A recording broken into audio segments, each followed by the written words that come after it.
اور پھر دنیا میں کچھ لوگ ایسے گزرے جو کئی کئی خداؤں کے قائل، کئی اور پھر اہل عرب کا تو یہ حال کہ 360 بتوں کے سامنے جھکتے۔ مجھے بتائیے جس بندے کو یہی خبر نہ ہو میرا خالق اور مالک کون ہے، جس کو یہی پتا نہ ہو کہ میرا رزق کہاں سے آتا ہے، میں نے مانگنا کہاں سے، جس سے یہ خبر ہی نہ ہو کہ میری دعاؤں کا رخ کس طرف ہونا چاہیے، اس کی بھی کوئی زندگی ہے؟ نبی پاک علیہ السلام نے سب سے بڑا احسان یہ فرمایا ہے کہ ہمیں عقیدہ توحید سکھایا ہے۔ حضور نے ہمیں ہر جگہ سے چھڑا کے رب کریم کی بارگاہ میں سجدہ کرنے کا حکم دیا ہے۔ عرب کے لوگ جو تھے وہ بڑی بڑی وہم کا شکار تھے، بڑی بڑی اوہام پرستی کا شکار تھے۔ یہ آج کل بھی وہم بہت زیادہ ہے نوجوانوں میں، یعنی کوئی فیصلہ پکا ہے ہی نہیں، کوئی پکی بات ہی نہیں کرتے، یہ کر لوں کہ نہ کروں، اگر آپ کہتے ہیں تو کر لیتا ہوں، ویسے اس میں فلانی کمزوری بھی ہے، اور اگر میں نے نہ کیا تو فلاں مشکل بھی ہے۔ بھئی جس بندے نے قوت فیصلہ ہی نہیں پائی، اس نے ارادہ ہی پکا نہیں کیا کہ اس نے کدھر جانا ہے، تو وہ سفر کیسے کرے گا؟ سفر تو اس بندے کا مکمل ہوتا ہے جو سفر شروع کرتا ہے۔ عرب کے لوگ بھی بڑے بڑے اوہام پرستی کا قائل تھے۔ وہ جب قربانیاں کرتے تھے تو ان کا گوشت لا کے کعبے کی دیواروں کے ساتھ ملا کرتے تھے، یہ قبولیت کی علامت ہے۔ سارے کپڑے اتار کے کعبے کا طواف کرتے تھے، جب احرام باندھ لیتے، حج عمرے کا ارادہ کرتے تو دروازوں سے داخل نہیں ہوتے تھے۔ وہ کہتے تھے کہ دروازے گناہ گار ہیں اور ہم چونکہ اب نیک کام کر رہے ہیں لہذا اوپر سے ہو کے آئیں گے۔ رسول کریم علیہ السلام نے انہیں ان سارے وہموں سے، ساری پریشانیوں سے، ان ساری بدشگونیوں سے نکال کے کہا اللہ تمہارا مالک ہے، اللہ تمہارا محافظ ہے، ہوگا وہ جو رب چاہے گا۔ ذرا سی بات پہ سہم جانا، ذرا سی بات پہ ڈر جانا۔ حضور نے لوگوں کو قوت فیصلہ عطا کی، اور اتنی بڑی قوت فیصلہ حضور نے دی کہ کل تک جو فیصلہ کر نہیں نہ پا رہے تھے، آج انہوں نے اس طرح کے فیصلے کیے کہ اپنی ساری کی ساری اولادیں لے کر وہ میدانوں میں کھڑے ہو گئے۔ وہ ڈٹ گئے کہ ہم نے کفر کے مقابلے میں جہاد کرنا ہے۔ انہوں نے طے کر لیا کہ حق کیا ہے، سچ کیا ہے۔ نبی پاک علیہ السلام نے ہمیں عقیدہ توحید دیا، اور وہ طے کر کے دیا ہے نبی پاک نے، سجدہ سوائے اللہ کے کسی کو جائز ہے؟ اگر کوئی عبادت کی نیت سے کرتا ہے تو سجدہ کفر ہے، اور اگر تعظیم کی نیت سے کرتا ہے تو حرام ہے۔ اعلیٰ حضرت بریلوی رحمۃ اللہ علیہ نے 50 کے قریب دلائل کتاب و سنت سے اور 100 سے زیادہ دلائل فقہ اور اصول فقہ سے بیان فرمائے ہیں کہ کسی اور کے لیے تعظیمی سجدہ بھی حرام ہے۔ نبی پاک علیہ السلام تشریف فرما تھے تو کچھ جانوروں نے آ کے حضور کے قدموں پہ سجدہ کیا، پیش نظر ہے وہ نوبہار، اور سجدے کو دل ہے بے قرار، روکیے سر کو روکیے، یہی تو امتحان ہے۔ کچھ جانوروں نے جب سجدہ کیا تو صحابہ عرض کرنے لگے یا رسول اللہ صلی اللہ تعالی علیہ وسلم ہمارا بھی دل کرتا ہے۔ تو حضور نے فرمایا بھی سجدہ سوائے رب کے کسی کے لیے جائز نہیں ہے، ہاں اگر جائز ہوتا تو میں خاتون سے کہتا کہ اپنے شوہر کو سجدہ کرے۔ نبی پاک علیہ السلام نے حد بندی کر دی۔ اور پھر دیکھیں یہ جو ہم میلاد مناتے ہیں نا، یہ میلاد اللہ تعالیٰ کی توحید کا بہت بڑا اعلان ہے۔ ہم کہتے ہیں نبی پاک کا میلاد ہوا، جس کا میلاد ہوتا ہے وہ خدا نہیں ہوتا، جو پیدا ہوتا ہے وہ رب۔ جب ہم میلاد منا رہے ہوتے ہیں تو ہم یہ بتا رہے ہوتے ہیں بھئی حضور خدا نہیں، حضور تو 12 ربیع الاول کو پیدا ہوئے۔ تو جو پیدا ہو، رب پیدا، لم یلد ولم یولد، اللہ تبارک و تعالی پیدا نہیں ہوتا، مالک تو ازلی ابدی شانیں رکھتا ہے۔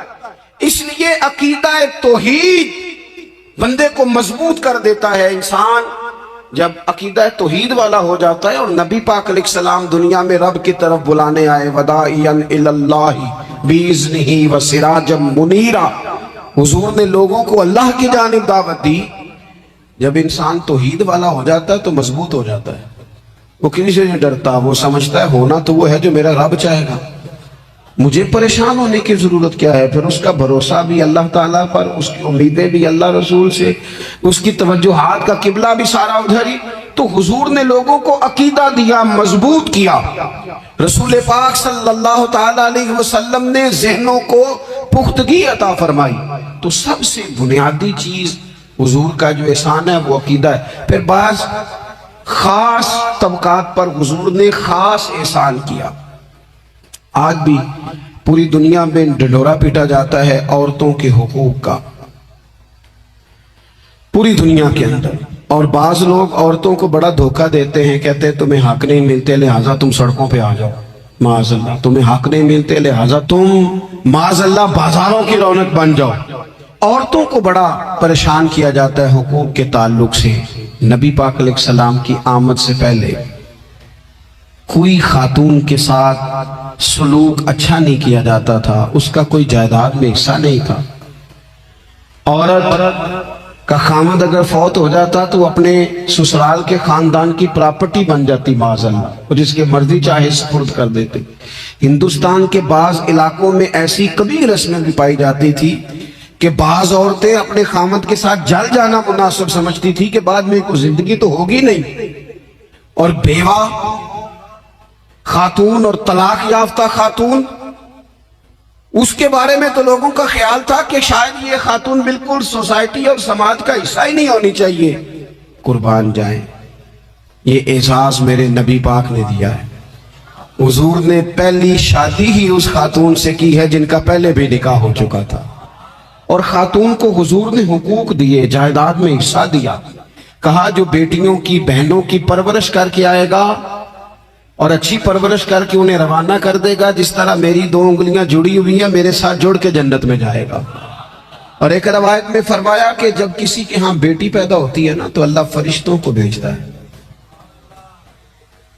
اور وہ اس کے گرد کھڑے ہو جاتے ہیں اور گھر والوں کو سلام کہتے ہیں، اور کہتے ہیں یہ ضعیفہ ایک ضعیفہ سے پیدا ہوئی ہے، یہ کمزور، یعنی صنف کے لحاظ سے کمزور نازک بچی ایک نازک ماں سے پیدا ہوئی ہے۔ فرشتے کہتے ہیں جو اس کی پرورش کرے گا نا اللہ قیامت تک اس کی مدد کرے گا، اس کی ہمیشہ مدد ہوتی رہے۔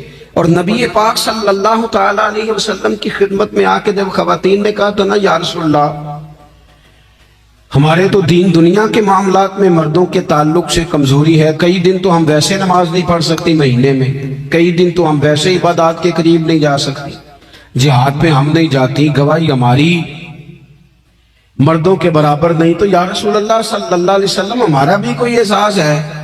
تو حضور نے فرمایا جب کوئی خاتون حاملہ ہوتی ہے نا تو اللہ اسے اتنا ہی ثواب دیتا ہے جتنا جہاد کرنے والے کو ثواب دیتا ہے، اور جب بچہ پیدا ہوتا ہے تو اللہ تعالیٰ اسے شہادت کا درجہ عطا کرتا ہے، اور جب وہ بچوں کو دودھ پلاتی ہے تو رب اسے غلام آزاد کرنے کا ثواب عطا کرتا ہے۔ ایک دفعہ نا نبی پاک صلی اللہ تعالیٰ علیہ وسلم کی خدمت عالی مرتبت میں حضرت عائشہ صدیقہ رضی اللہ تعالیٰ عنہ نے ایک واقعہ عرض کیا۔ عرض کی حضور آج میرے ساتھ عجیب معاملہ ہوا، میں گھر میں اکیلی تھی تو ایک خاتون 2 بیٹیوں سمیت آئی۔ اس نے کہا کہ میں بھی بھوکی ہوں، میری بیٹیاں بھی پریشان ہیں، کھانا نہیں کھایا۔ سیدہ پاک کہتی ہیں یا رسول اللہ میرے پاس بھی 3 کھجوریں تھیں گھر میں پڑی، یہ 2 جہاں کے شاہ ہیں پر پاس کچھ رکھتے نہیں، اور 2 جہاں کی نعمتیں ہیں ان کے خالی ہاتھ میں۔ فرماتی ہیں وہ 3 کھجوریں میں نے ان 3 ماں بیٹیوں کو دے دی۔ ماں نے پہلے ایک کھجور دونوں بیٹیوں کو دی، پھر بچیاں وہ کھجور کھا کے ماں کی طرف دیکھنے لگی تو جو کھجور ماں کے پاس تھی اماں نے اس کے بھی 2 حصے کر کے بیٹیوں میں بانٹ دیے۔ حضرت عائشہ عرض کرنے لگی یا رسول اللہ میں نے یہ بڑا نرالا رنگ دیکھا ہے، ماں کا اپنے بچوں سے پیار کا انداز۔ تو حضور نے کیا فرمایا؟ نبی پاک علیہ الصلوۃ والسلام فرمانے لگے سن پھر اللہ تعالیٰ نے اس عورت پر جنت کو واجب کر دیا ہے۔ فرمایا اللہ نے اسے جہنم سے دور کر دیا ہے جو بیٹیوں کے معاملے میں آزمایا گیا، اور جس نے پھر ان کے ساتھ اچھا سلوک کیا۔ اپنا حضور کا عمل یہ تھا کہ حضور کی بڑی صاحبزادی سیدہ زینب رضی اللہ تعالیٰ عنہ، یہ حضور کی سب سے بڑی صاحبزادی ہے، یہ بخاری میں آپ کو ملے گا کہ ان کی بیٹی جناب امامہ بنت زینب چھوٹی سی عمر تھی، تو جب حضور نماز کے لیے آتے تھے تو نواسی کو اٹھا کے ساتھ لے آتے تھے، اور وہ حضور نماز پڑھتے تھے تو وہ نبی پاک کے کندھوں پہ کھیلتی تھی۔ حضور نے عملاً بیٹیوں سے پیار کرنا سکھایا، بیٹیوں سے محبت کریں، بیٹیوں سے پیار کریں۔ بیٹیاں بڑی خیرخواہ ہوتی ہیں، بیٹیاں ماں باپ کی بڑی وفادار ہوتی ہیں، بیٹیاں بڑا خاص تعلق رکھتی ہیں۔ جوانوں، آپ سے بھی کہوں گا بہنوں کی طرف توجہ رکھیں۔ جو کسی کی بہن آپ کے گھر ہے اس کا بھی خاص احساس کرے، وہ بھی کسی کی بہن ہے، لیکن اپنی بہن کے ساتھ بھی خاص نسبت کا تعلق قائم رکھے۔ رشتوں میں اعتدال ہونا چاہیے۔ اس صنف کو نبی پاک علیہ السلام نے خاص کر کے نوازا، اور ہمارا بھی ان کے ساتھ خاص رشتہ ہونا چاہیے۔ اسی طرح کا معاملہ یتیموں کے ساتھ ہے، کمزوروں کے ساتھ ہے۔ دیکھو آج نا ہمارے ہاں کمزوروں، غریبوں، مسکینوں، یتیموں کی مدد تو کی جاتی ہے، لیکن انہیں لوگ اپنے ماحول کا حصہ نہیں بناتے۔ یعنی کبھی گئے تو غریبوں میں آٹا بانٹا ہے، کبھی گئے تو غریبوں میں جا کے کپڑے تقسیم کر رہا ہے، کبھی گئے تو غرباء کو کچھ وقتی طور پر کچھ ضروریات زندگی دے دی، کبھی عیدیاں بانٹ دی، کبھی سیلاب زدگان میں چلے گئے۔ غرباء کو کچھ نہ کچھ صدقات تو دے دیے جاتے ہیں، ان پر کچھ خیرات تو کر دیا جاتا ہے، لیکن انہیں سوسائٹی کا، ماحول کا حصہ نہیں بنایا جاتا۔ ایسا نہیں ہوتا کہ ان غرباء کے بچوں کو اٹھا کے بڑے شہروں میں لایا جائے، ان کی تعلیم کا خیال کیا جائے، انہیں اپنے ماحول میں رکھا جائے، ان کی بہترین پرورش کا بندوبست کیا جائے۔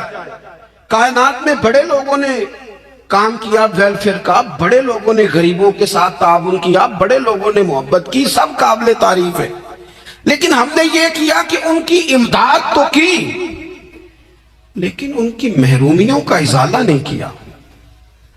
اور وہ امداد لے رہے تھے تو ان کی پچھلی نسل بھی امداد لے رہی تھی، یہ نسل بھی امداد لے رہی، اور خدا نہ کرے کہ اگلی نسل کو بھی امداد لینا پڑے۔ میرے نبی پاک صلی اللہ تعالیٰ علیہ وسلم کا انداز کچھ اس طرح کا ہے کہ امام بہقی نے لکھا ہے، حضرت بشیر بن عقبہ رضی اللہ تعالیٰ عنہ کہتے ہیں میرے والد انتقال کر گئے تھے، اور میں ایک جگہ پہ بیٹھ کر رو رہا تھا کہ نبی پاک صلی اللہ تعالیٰ علیہ وسلم میرے قریب سے گزرے، کیوں روتے ہو؟ یا رسول اللہ میرے والد کا انتقال ہو گیا، میری والدہ رخصت ہو گئی۔ تو یہ ہمیں حضور نے سبق دیا ہے، یہ یتیموں غریبوں کا خیال رکھنے کا یہ بھی ایک نکتہ، یہ بھی انداز ہے۔ کائنات کا بڑے سے بڑا درد دل رکھنے والا بندہ یہاں تک نہیں جا سکتا جو میرے رسول کریم نے بیان فرمایا۔ کہتے ہیں نبی پاک علیہ السلام فرمانے لگے، بشیر بن عقبہ کیا تو اس بات پر راضی نہیں کہ میں تیرا باپ ہوں اور عائشہ تیری ماں ہو؟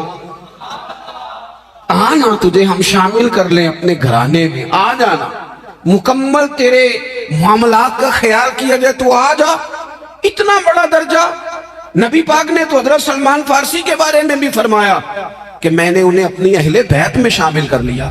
رسول اللہ صلی اللہ تعالیٰ علیہ وسلم غرباء کے لیے، مساکین کے لیے، یتیموں کے لیے، ناداروں کے لیے جو خاص احسان بن کے آئے، وہ یہ والا لہجہ نہیں کہ ہم مطمئن ہو گئے کہ ٹھیک ہے ہم گئے تو تھے، اتنا پیکٹ بانٹ تو آئے، اتنا کچھ ہم نے دے تو دیا، فلانا کام کر تو لیا، اور وہ بھی کب تک کیا جب تک خبریں تیز تھی۔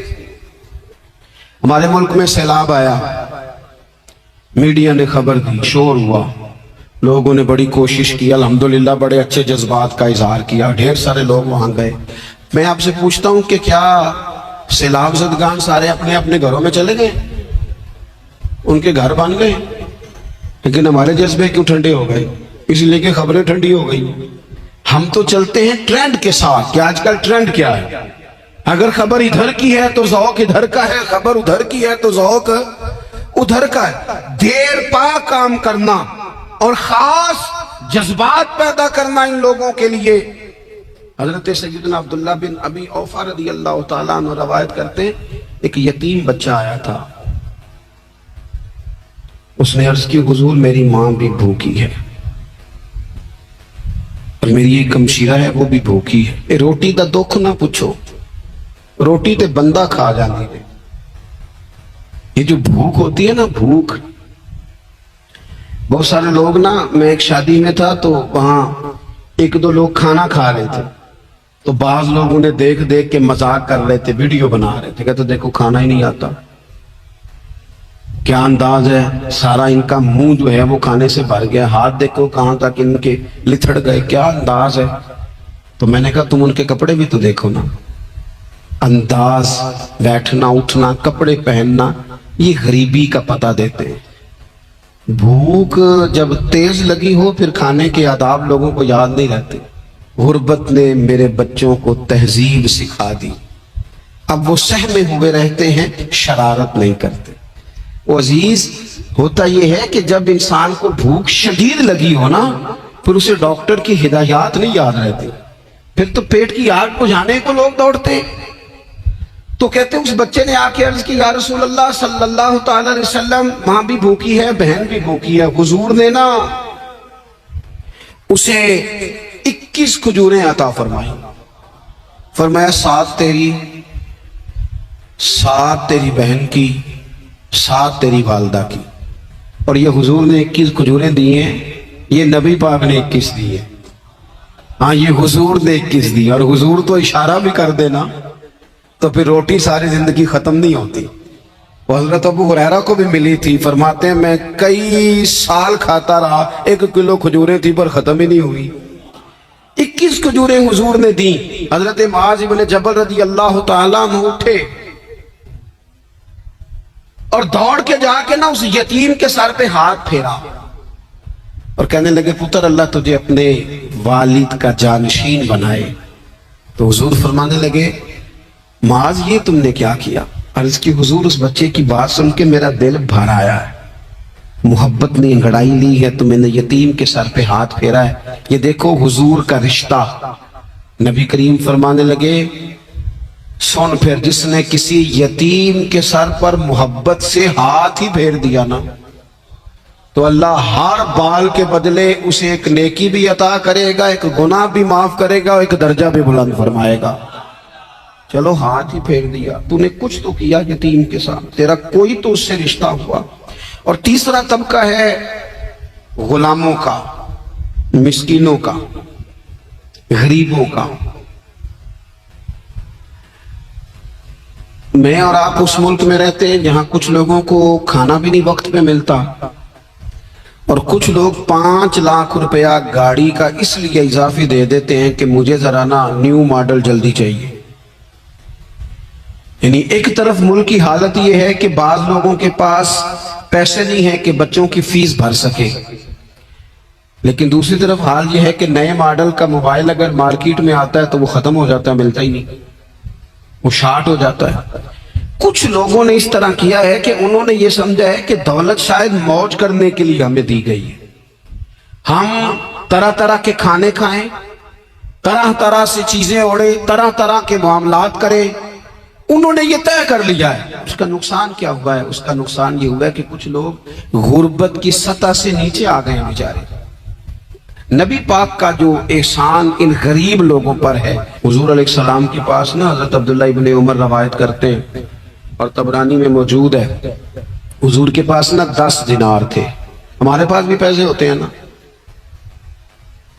لیکن وہ کچھ ہوتے ہیں ہمارے کھانا کھانے کے لیے، کچھ ہوتے ہیں آئس کریم کھانے کے لیے، کچھ اس لیے ہوتے ہیں کہ آج میری مرضی دا نہیں پکا، لہذا میں نے، ہمارے ایک دوست ہیں وہ کہتے ہیں کہ آج کل یہ ماحول بن گیا ہے کہ بچے اگر کہتے ہیں نا کھانا میری مرضی کا نہیں تو اماں کہتی ہے جا تو برگر کھا لے۔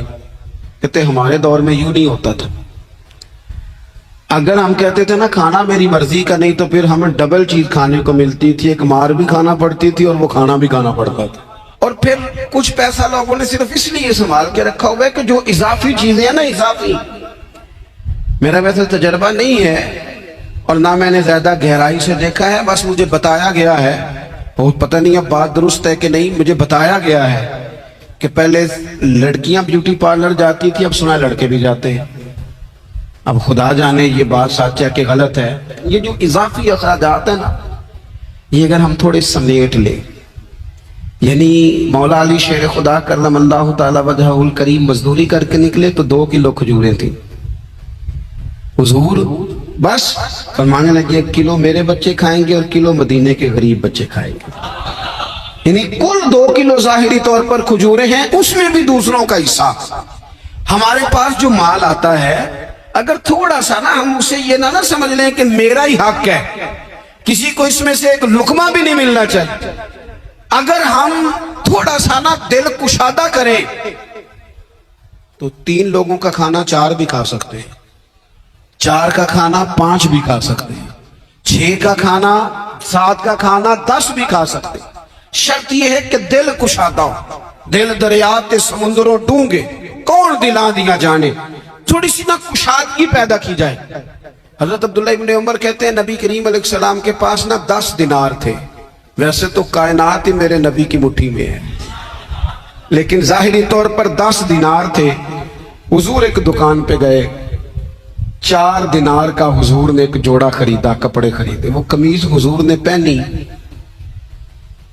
تو ایک انصاری آگے بڑھ کے عرض کرنے لگے حضور میرا بڑا دل کر رہا ہے، یہ مجھے نہیں دے دیتے آپ؟ تو حضور خوش ہو گئے. یہ میرے محبوب کا دروازہ ہے کہ جب کوئی مانگتا ہے تو حضور خوش ہو جاتے. نبی کریم سے مانگا اس شخص نے تو حضور خوش ہو گئے، اور محبوب نے وہ کرتا وہ کپڑے اتار کے اس انصاری کو عطا کر دی، اور 4 دینار کے اور خرید لیے، باقی بچے 2 دینار. نبی کریم وہ لے کے نکلے، رخصت ہوئے گھر جانے کے لیے تو رستے میں خاتون کو روتے ہوئے دیکھا. حضور رک گئے، فرمایا کیوں رو رہی ہو؟ عرض کرنے لگی یا رسول اللہ صلی اللہ تعالی علیہ وسلم میں فلاں آدمی کی کنیز ہوں، نوکرانی ہوں، اس نے آٹا لینے بھیجا تھا 2 دینار کا، وہ 2 دینار گم ہو گئے. حضور نے 2 دینار اسے عطا کر دی. وہ دیے تو وہ پھر رو رہی تھی. فرمایا اب کیوں روتی ہو؟ کہنے لگی یا رسول اللہ ڈرتی ہوں دیر بڑی ہو گئی یا مار ہی نہ پڑے. تو حضور نے فرمایا چل نہ میں تیرے ساتھ چلتا ہوں. حضور ان کے گھر گئے، وہ اہل ایمان کا گھر تھا جن کی وہ کنیز تھی. جا کے کہا السلام علیکم، اندر سے جواب ہی نہیں آیا. پھر فرمایا السلام علیکم، کوئی جواب ہی نہیں آیا. محبوب کا طریقہ مبارکہ تھا 3 دفعہ دستک، پھر واپسی. تیسری دفعہ کہا السلام علیکم تو وہ سارے بول پڑے وعلیکم السلام یا رسول اللہ. حضور ماں باپ قربان. تو حضور فرمانے لگے میں نے پہلے بھی 2 دفعہ سلام لیا، بولا کوئی نہیں. کہا یا رسول اللہ اپنے نصیب تھے نا کہ ہم پہ سلامتیاں بھیج کون رہا، ہم نے سوچا ذرا 3 دفعہ مل جائے سلامتی، ذرا مل جائے نا. حضور سلامتی بھیج رہے تو آتی رہے نا. تو محبوب کریم علیہ السلام فرمانے لگے یہ تمہاری کنیز وہاں کھڑی رو رہی تھی، اس بیچاری کے 2 دینار گم ہو گئے تھے، اسے دوبارہ سامان لاتے کچھ دیر ہو گئی، اس پر سختی نہ کرنا، مارنا نہ. غلام کہنے لگے حضور اس خاتون کے قربان جائیں جو ہمارے کریم رسول کو ہم جیسے غریبوں کے گھر تک لے آئی ہے، مارنا کیا، ہم اسے آزاد کرتے ہیں. یہ آزاد ہے اللہ کی رضا کے لیے. یہ دیکھو یہ میرے نبی پاک کا انداز ہے. حضور نکلے تو جناب عبداللہ ابن عمر فرماتے ہیں رسول کریم فرمانے لگے شکر ہے اللہ تعالیٰ کا 10 دینار تھے، ایک انصاری نے بھی قمیض پہن لی، میں نے بھی قمیض پہن لی، اور رب نے کنیز کو آزاد بھی فرما دیا. یہ انداز ہمیں نبی کریم نے دیا ہے کہ ہم اپنے دولتوں میں اللہ کی عطاؤں میں غرباء کو، قریبیوں کو، رشتہ داروں کو، بہن بھائیوں کو تھوڑا شریک کر لیں تاکہ وہ جو آسودگی اللہ نے ہمیں دی ہے اس میں سے دوسروں کو بھی کچھ نفع ملے. اور ایک بات آخر میں آپ کی خدمت میں یہ عرض کرنی ہے کہ جو زیر دست لوگ ہوتے ہیں نا، غلام، ملازم، نوکر، آپ اپنی زندگی کے مسائل دیکھ لیں. ان لوگوں کے پاس لاکھوں آتا ہے، کبھی ہزاروں آنے لگ جائے تو پریشان ہو جاتے ہیں. تو جن کے پاس صرف سینکڑوں ہوتے ہیں تو ایسا تو نہیں کہ آپ ہی ٹینشن میں ہیں اور آپ ہی کو غصہ آتا ہے. وہ بیچارہ کبھی نوکر بھی تو ٹینشن میں ہو سکتا ہے نا، ملازم کو بھی تو کبھی ٹینشن ہوتی ہے نا، اس کے ساتھ بھی تو مسائل وابستہ ہے نا. حضرت سیدنا ابو مسعود انصاری رضی اللہ تعالیٰ عنہ بیان کرتے ہیں کہ مجھے اپنے غلام پہ غصہ آیا تو میں اسے مار رہا تھا، نبی کریم تشریف لے آئے. حضور نے ایک جملہ کہا تو میں رو پڑا. حضور فرمانے لگے جتنا اختیار تجھے اس پر حاصل ہے نا، اس سے کہیں بڑھ کر رب کو تیرے اوپر اختیار حاصل ہے. لہذا اللہ سے ڈر، اس کے معاملے میں اللہ سے ڈر. اور پھر حضور تو صرف غلام نہیں، جانوروں کے حق تک کا خیال فرماتے. ایک جگہ تشریف لے گئے تو اونٹ آپ کے پیروں پہ سر رکھ کے رویا. نبی کریم نے اس کی پشت پہ ہاتھ پھیرا، فرمایا اس کے مالک کو بلاؤ نا. جب وہ آیا تو کیا ارشاد فرمایا؟ فرمایا تو اس کے معاملے میں اللہ سے نہیں ڈرتا؟ اس نے شکایت کی ہے کہ تو اس کی طاقت سے زیادہ بوجھ ڈالتا ہے، چارہ اور پانی بھی وقت پر نہیں دیتا. یہ حضور کے احسانات ہیں، ہمیں ان احسانات کا خاص خیال رکھنا چاہیے. اور یہ جو ایام ہے عید میلاد النبی کے، ان ایام میں بالخصوص ہمیں غریبوں کے ساتھ، یتیموں کے ساتھ، بیواؤں کے ساتھ، مساکین کے ساتھ، لاچاروں کے ساتھ اس لحاظ سے زیادہ مدد کرنی چاہیے کہ میرے رسول پاک انہی کے لیے تو زیادہ رحمت بن کے آئے.